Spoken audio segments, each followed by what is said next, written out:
The Alpha and Omega construction and the St. Timothy constructions were included in the top 15 flood control. The DPWH Secretary, no less, no, even accusing us or insinuating at least na mali kami and mali rin daw yung media.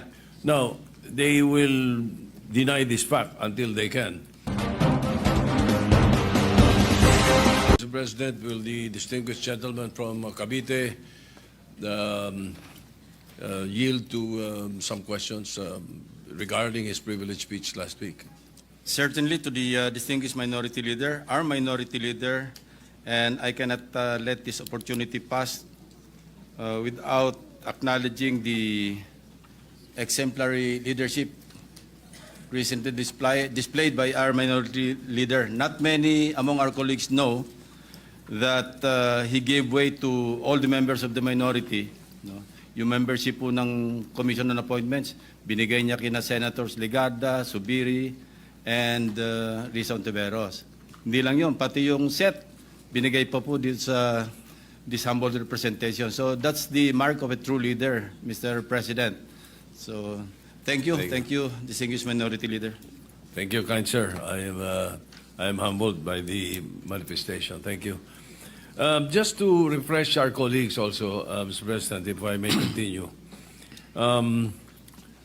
You mentioned in your privileged speech some contractors and some of the owners. Now, Mr. President, may I go on? The Alpha and Omega construction and the St. Timothy constructions were included in the top 15 flood control contractor list from President Bongbong Marcos on during his press conference. And if I'm not mistaken, you also mentioned something to that effect in your privileged speech. Now, on the Securities and Exchange Commission papers, iba-iba po ang owners ng composition of the company. But in actuality, alam ng lahat na iisa lang ang may-ari nito. Same owner of the once blacklisted St. Gerard Construction. Now, they will deny this fact until they can. However, in one of the tax cases filed against them on 2022 before the Court of Tax Appeals, CTA case number 10472,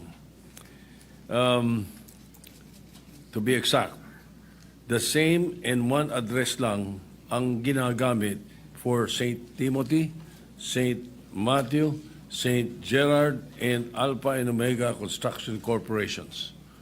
Also, the majority stockholder of St. Timothy, who owns 85% of the company, named Miguel Juntura, was the marketing director of St. Gerard. The question, Mr. President, billions of government projects concentrated and monopolized by a few. Mr. President, paano nila itong nailulusot? Who monitors this kind of circumvention? We have an agency, Mr. President. It is called the Philippine Contractors Accreditation Board, or PICAB, which is the implementing board of the CIAP, a construction industry authority of the Philippines. Incidentally, this authority is under the DTI. No? Pero it seems na medyo nahaluan na rin yata ng konting, o hindi lang konti, no, nakatiwalian pagdating sa mga flood control projects, because information keep coming in, no, sa aming opisina na itong PICAB nagre-resort na sa accreditation for sale. No? May mga ganyang reports, and I've talked to some contractors, private contractors, na they had this experience of being offered, no, accreditation by PICAB, na sila na yung bahala sa bank certificate and other requirements, no, for a fee of, I think, 2 million pesos, no, for a start.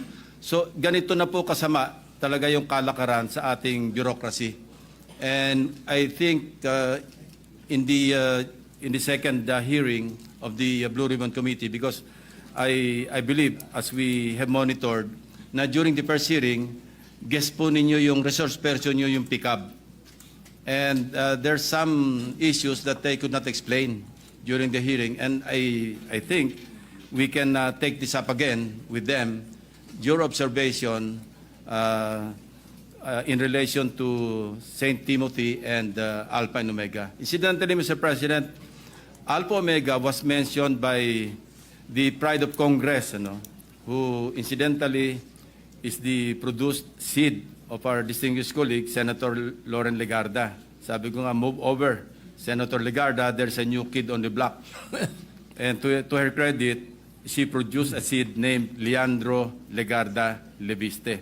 Nabanggit po niya itong Alpha Omega, na one of the three contractors na involved, na may resibo pa, ang sabi niya. I heard his interview sa radio, TV, and he identified Alpha and Omega ba ito? Yes. Alpha and Omega Construction Corporation as one of the three bribe givers given through the district engineer of Batangas, First Engineering District, si Abelardo Calalo. And I think we should not stop at filing the information or filing the case with the prosecutor's office of Batangas. I think we should dig deeper into this case. Congressman Leviste offered him to be a state witness, and I think the Department of Justice can pursue this, if only to identify and to catch the bigger fish. Kasi lumalabas ngayon, as I mentioned in my privilege speech, naging bagmen na lang, naging legmen yung mga district engineers. Sila na lang yung taga-takbo ng mga contractors, and who knows, maybe even the funders who are the sponsors or proponents of insertions in the GAA. Well, thank you for that, Mr. President. May I know how the Philippine Contractors Board is formed? Ano ba ito? Paano nabubuo itong board na to? Who appoints the members? Who elect the members? Let me look into that, Mr. President. But I think that's a good question to be raised in the second hearing of the Blue Ribbon Committee, led by our distinguished colleague, Senator Marcoleta. I-take note natin, Mr. President, so we can Yes. ask this question. That's good. Thank you very much. Now, speaking of government officials, to determine the involvement of government officials or intertwined ownership with those who have been blacklisted or those who have tax evasion cases, do you think we should also try to dig deeper during the evaluation of project contractors, such as going into the layers of their ownership? Hindi po ba dapat ganun ang gawin? Certainly, Mr. President, we should look into that. Yung interlocking directorship ang tawag doon, na kung saan nilelayer, pero pag tiningnan mo yung corporation documents ng several corporations, nag-i-interlock yung mga director, sila-sila rin. And of course, nilelayer para hindi ma-identify. And this is a practice being committed by, mga unscrupulous corporations that deal with the government, particularly mga flood control projects. Yeah, Mr. President, your guess is as good as mine also. Hindi ko nga alam kung paano nabubuo itong Philippine Contractors Accreditation Board. Kasi in 2023, the Bulacan River Project amounted to 96.4 million was deemed completed.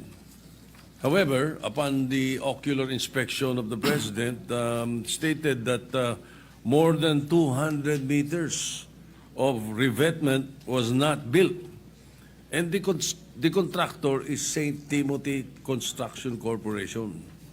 O sila na naman yun. So after this anomaly, the PICAB, o yung Philippine Contractors Board, no? The pickup license of St. Timothy was renewed from 2025 to 2027, allowing them to again participate in other massive government projects. How is this, how can this happen, Mr. President, Your Honor? Most likely, Mr. President, ghost project po ito. Yung minention nyo na 96 million na peso flood control project. Ang nangyayari po kasi, Mr. President, as I also mentioned in my privilege speech, minsan yung lisensya ng contractor, hinihiram na lamang ng District Engineering Office at sila na nag-implement. And the District Engineer is the one, you know, upon receipt of the what we call Project Designation Order. So mag-organize na siya, he will appoint the Project Engineer, PE. And he will also appoint yung inspector unit, yung mag-i-inspect. And even if hindi makumpleto yung project kasi nga ghost, no, mag-i-issue na rin sila ng tinatawag na Statement of Works Accomplishment. Puro papel po ang tumatakbo, ang umaandar without the project being completed. And I think there's a failure in the monitoring system of the Department of Public Works and Highways in the central office. Kasi meron silang monitoring office under, I think, under a USEC, ano, in the department. Ito yung nagmo-monitor ng progress ng lahat ng mga projects, not only flood control projects, but all kinds of infra projects under the auspices or supervision of the Department of Public Works and Highways. So I don't know how high up yung syndicate, but it seems that the DPWH has become a playground of syndicates. Kasi nung sinabi nga ni Secretary Bonoan na isolated case ang first engineering district ng Bulacan, I did not believe him, Mr. President. Kasi mismong ang presidente, pag nag-iikot sa iba't ibang lugar, may nakikitang ghost projects. I myself, my team, was able to validate this in Nauhan, in Sitio Dike, Barangay Apitong. And I was listening to this interview by Secretary Bonoan.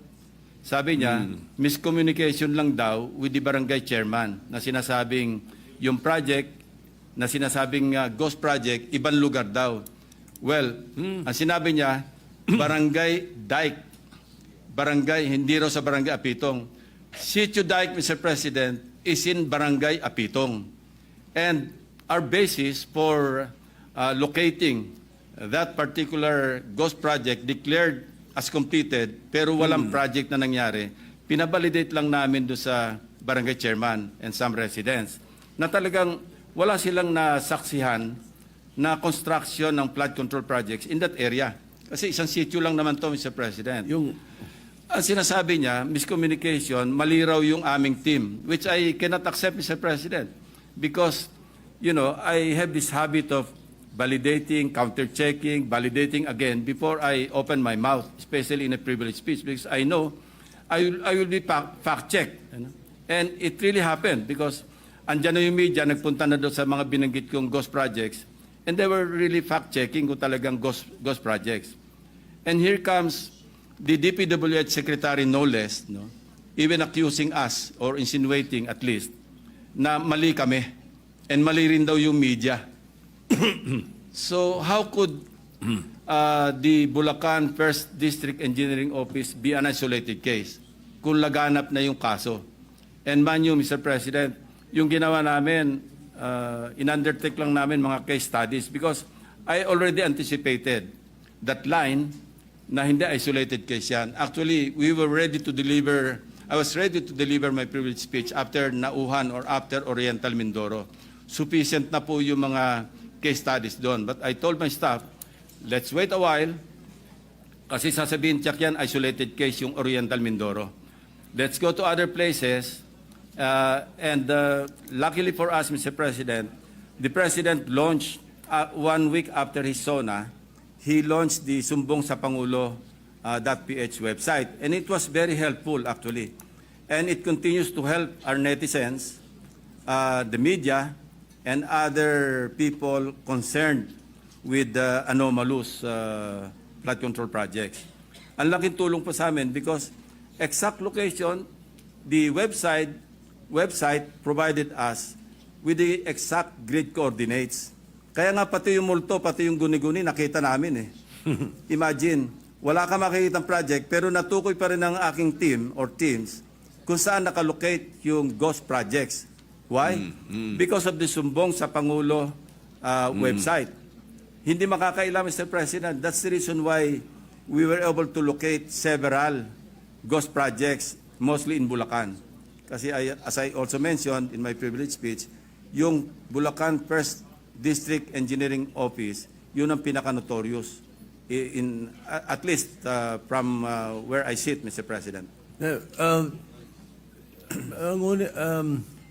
Ginoong Pangulo, Mr. President, ngunit kung completed na yung project, pag sinabing deemed completed, nabayaran na to. Babayaran, Mr. President. Pabayaran o nabayaran na? Nabayaran. And there are several signatories like for a project inspection, it has to be declared complete para ma-release yung payment. Pipirma dyan yung inspectorate team, yung assistant district engineer, and the district engineer. At kung sino-sino pa. Paano pong nakakalusot yan? Di alam nila lahat. Well, they should be held accountable and criminally liable, Mr. President. No, if not Correct. administratively, criminally. Kasi kung hindi negligence ito, may criminal may violation sa batas, Mr. President. Kasi why would you certify on something na hindi naman totoo? No? And that's the reason why, kasi naabuso na in the course of time, Mr. President, hindi na nagkasya doon sa tinatawag kong pie sharing. Nagtipid pa, nagmenos pa, ginos project na, minaximize na. Kaya nga sabi ko, hindi na flood control ang hinahanap ng Pilipino, grid control. Kasi nasobra na yung grid na sinagasaan ng lahat. Wala na. Hubris, yung tawag natin doon, Mr. President, hubris. Kasi nahirate, and we also encountered cases or case studies wherein nag-ghost na, pinus pa yung lock harder, ginos pa ulit for the succeeding year. Kasi pagka nag-ghost ka na, ang pantakip mo, yung succeeding year project, di ba? Yung napondohan na naman. Pagtakpa na yon, mahirap nang hanapin yung ghost kasi meron talagang project.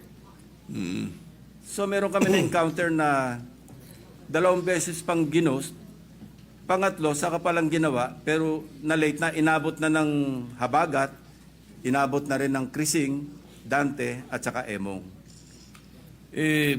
Pananaw po ng mga kababayan natin, kung itong mga pondo na to, hindi inilagay sa budget, ganun pa rin ang Pilipinas eh. Pero nakatipid tayo ng napakalaking pera na napunta lang sa bulsa nila. Hindi po ba? Ganun ang nangyayari. Yes, Mr. President. But kung hindi naman natin popondohan, wala naman tayong flood control projects. Wala naman tayong mga dikes that will protect our farmers in low-lying areas. So I think the better solution is really to, put our foot down on the entire process of implementing projects. From the time a legislator proposes an insertion in the budget measure, all the way sa implementation, dapat talaga mayroong nagmo-monitor. Ang problema, nagmo-monitor dito, Mr. President, DPWH din. Yung bang pick-up nasa DPWH? And Mr. President, this is an implementing board of the Construction Industry Authority of the Philippines, which is under the DTI. Kasi nagbibigay sila ng license eh. Doon sa hearing, if I'm not mistaken, the way I heard it during the last hearing, meron sila nung tinatawag na pick-up license na category. May category A. Yeah. No, may ganun, ano? Ano po ba ang threshold amount per project that you can bid out? Meron pong categorization yan eh. Mayroong classification table. Ito, based on the Board Resolution number 201, series of 2017. Pick up din po nagkakategorize dito. Pag sinabi mong, okay, general engineering, pagka A, no? Pag sa general engineering, ang minimum net worth, yung equity, 30 million pesos. Tapos makakakuha ng credit points na 300 points. Merong hanggang sa umabot doon sa overall credit points.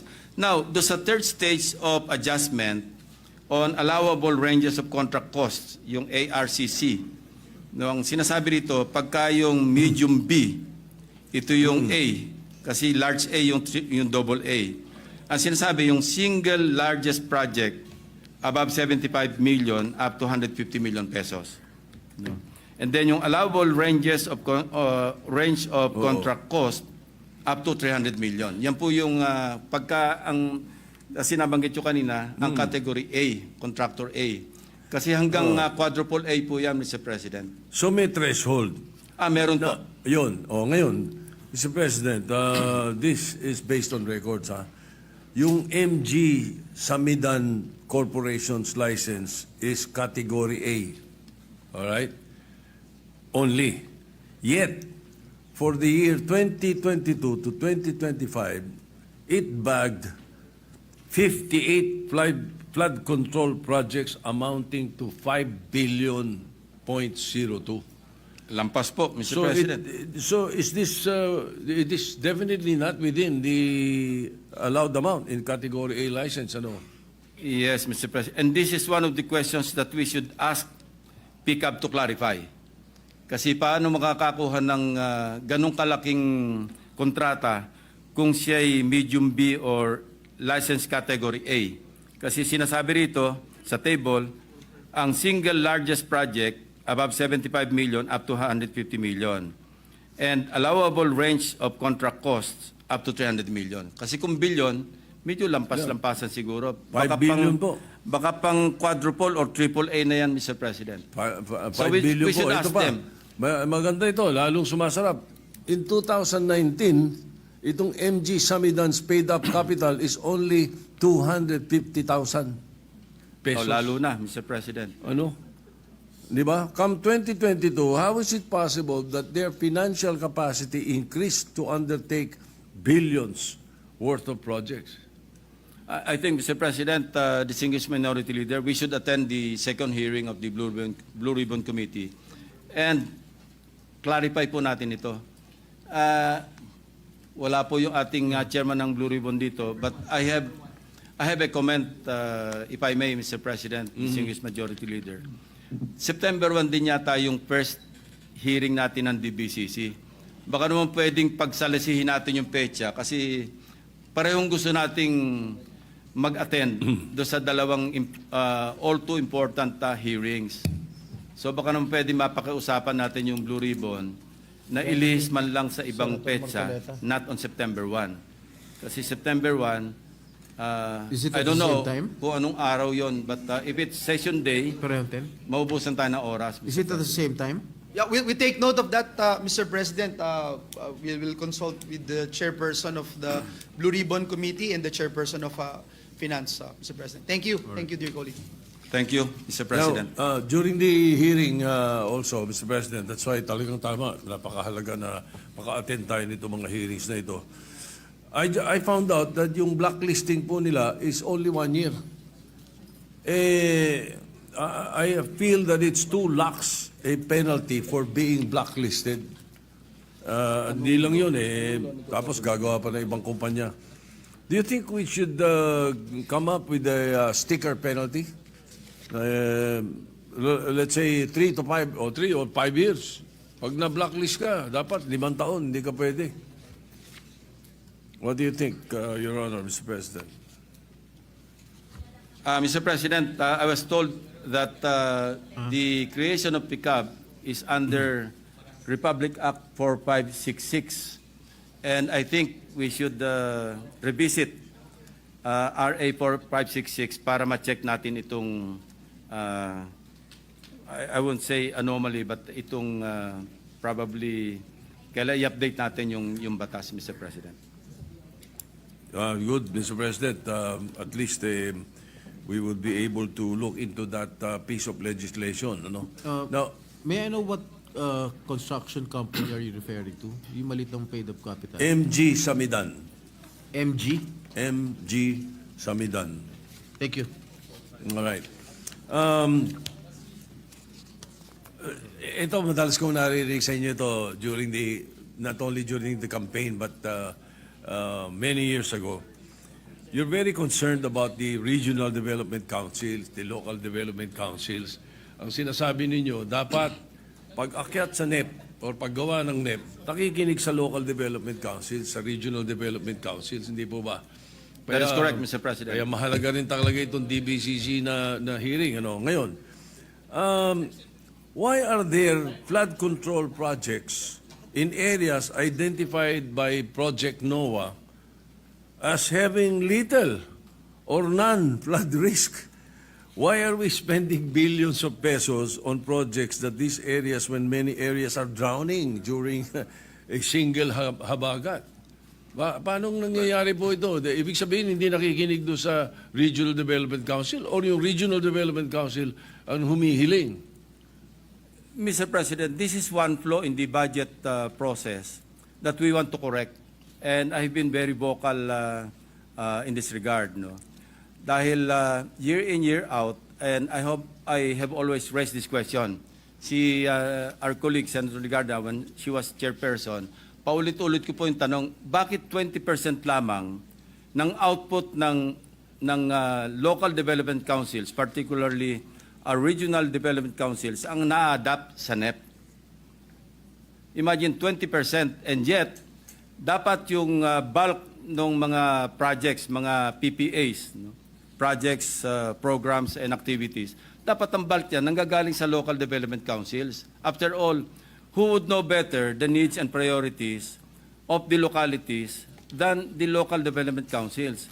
Ang nangyayari, Mr. President, alam nyo, yung district representatives natin should be represented in the local development councils, and they are. No? Even in the barangay development council, they can send their representatives. And then municipal, city, provincial, pwede sila mag-attend. And that's where they should, debate with the local government units na kailangan nila yung mga proyekto rin sa loob ng kanilang district. Na sa ganon, when the budget call comes, nakasama na sa National Expenditure Program yung output ng mga regional development councils. Anong nangyayari, Mr. President? Normally, they don't participate. Why? Because sabi nila, pagdating naman sa Congress, kami naman ang bida. Mag-i-insert lang kami. Ang problema sa insertions, walang consultation sa end users, Local, yeah. sa local government units. Wala rin consultation sa mga implementing agencies. And that's the reason why, again, during budget deliberations, I had always questioned, bakit ang laki lagi ng ating unused appropriations? Nandiyan tayo sa mga 400 billion a year. From 2010, I think, up to 2020, for 10 years, parang ang average natin on a yearly basis, parang 452 billion. Why? Because the implementing agencies would not know how to implement the projects because they were not consulted. And remember when we talked to Senator Mark Villar, some time ago, I thought he would take it against me when he was DPWH Secretary, na binabawasan ko yung budget ng agency niya. And he told us, no, as a matter of fact, we were thankful, even the other agencies, other departments, were very thankful that you were pointing out that the insertions or the amendments introduced or proposed by legislators, hindi man lang sila kinonsulta. And that's the reason why yung unused appropriations kept adding up. Kasi kung hindi nila alam, wala silang program of works, wala silang planning, paano nila implement? Ang problema nga, Mr. President, and I think ayaw nating marinig ito. No? The Filipino people hate to hear this, and we're also afraid to say it. No? Pero ang nangyayari, pinapasukan ng personal interest eh. yung insertions, minsan sometimes nagiging supplier-friendly or contractor-friendly. Hindi na iniisip talaga yung kung ano yung needs and priorities of their constituents. Halimbawa, nakadeploy yung aking, contractor ako, congressman din ako, nakadeploy yung aking mga equipment sa isang lugar. Eh, yung mobilization nun, pag deploy ko sa ibang lugar, medyo magastos. So doon ako mag-i-insert doon sa lugar na nakadeploy ng equipment ko. Kahit hindi masyadong kailangan. Ay, talaga hindi kailangan, Mr. President.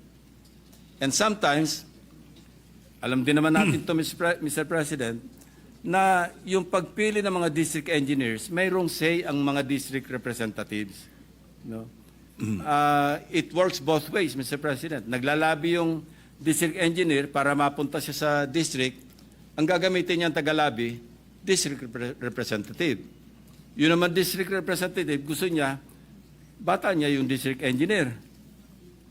So pag it has come to a point na pag nag-insert, minsan, hindi na ito hundreds of millions. Umabot na minsan ng 10 billion pesos in one district. We heard stories about, or based on records, isang district 51 billion, isang district 15 billion. Malulunod sila doon, Mr. President. How can one district absorb, ang tinatawag natin absorptive capacity? How could it absorb 51 billion pesos worth of projects in a district? Tell me, Mr. President. Imposible. I've heard the NCR mayors complaining. Don't you think it's time that the local executives and the Sanggunians be actively involved in flood control projects?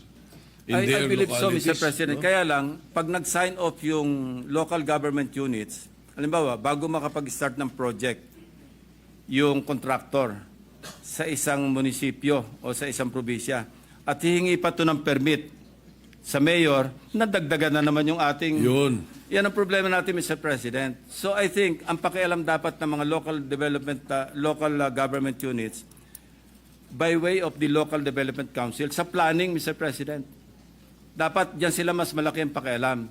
And then, Yan. after the completion of the project, may pakialam sila to inspect kung nasunod ba yung specs, kung naandyan ba talaga yung project, hindi ba ghost. I think, doon sa dalawang phases na yon, doon dapat may pakialam yung mga local government units. But, in the process of implementation, pag binigyan natin ng poder, at kung mo ng permit, madadagdagan yung slice ng pie, Mr. President. So mas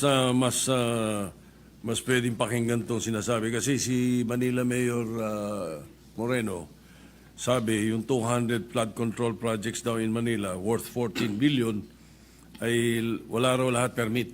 So in other words, hindi kumuha ng permit sa kanila kasi. Pero ang sinasabi naman ni Mayor Belmonte, Joy Belmonte, many flood control projects bypass the LGU not as far as permits are concerned, but as far as the redundancy or alignment with their city plans. So more or less, lumilinya rin sa sinasabi mo, yung Yes, sinasabi Mr. ni Mayor President. Belmonte. All right. Now, one final question, Mr. President, Your Honor. Do you think it's time we put a cap on how many government infrastructure projects a contractor may be awarded? Let's say a maximum of 5 projects, tapos hindi annual. Total, ilang daan yung mga kontratista na yan, napakadami nila. Maraming maliliit, maraming gustong tumulong, nakukupong ng 15. 500 billion, 15. I think it's about time, Mr. President, we study the possibility of having a cap. Will you agree to that, Mr. President? I could not but agree, Mr. President, na kasama nito pag na-revisit natin yung RA 4566, the law that created the PICAB. No? Baka pwedeng lagyan natin ng cap. Huwag naman yung makopo ng... Well, there's always 1,000 ways to skin a cat, so to speak, Mr. President. No? Magagawa lang ng napakaraming corporations o construction companies, yung isang contractor, di ganun din ang suma total, Mr. President. Pero doon papasok naman yung sinasabi natin sa board na scrutinizein nila ang mga members nitong mga kumpanya na ito at kung sino-sino lang. I agree, Mr. President. This is really a very complex problem. No? Maganda lang, it has come to light because of the son of the President, followed up by his Sumbong sa Pangulo website. Kaya medyo nagising din yung ating mga kababayan na maging involved na. Because after all, these are taxes that they keep paying. No? Pumunta ka lang sa mall, sa grocery, taga ka agad ng 12% VAT eh. Wala naman lumiligtas sa tax, maski yung tax evader, hindi makaligtas sa VAT eh. And So we should also, all get involved and we should all really, for a change, you know. Kaya nga ako, when I was interviewed once, and I intend to manifest during the hearing, the first hearing with the DBCC, gusto ko i-manifest, Mr. President, for a change, i-adapt na lang natin yung NEP eh. So it's all on the executive department. I-monitor na lang natin how, or i-oversee na lang natin how they implement their own budget. No? But you know, it's easier said than done. No? Because we're only one house and we are 24. Of course, some of our colleagues have their own advocacies, no? Well-intentioned as they are, na hindi rin naman siguro papayag na as is where is yung ating NEP. okay. But I'm tempted to manifest and even move that we adapt. Wala pa tayong trabaho. Pag-usapan natin, Mr. President, with the indulgence of our minority, I will just, I can end this now. I can end this, in Mr. that Majority particular- Leader. Thank you very much. At malaking bagay din nakatulong yung privilege speech ng ating colleague from Cavite. Congratulations for that and thank you very much. Majority Leader.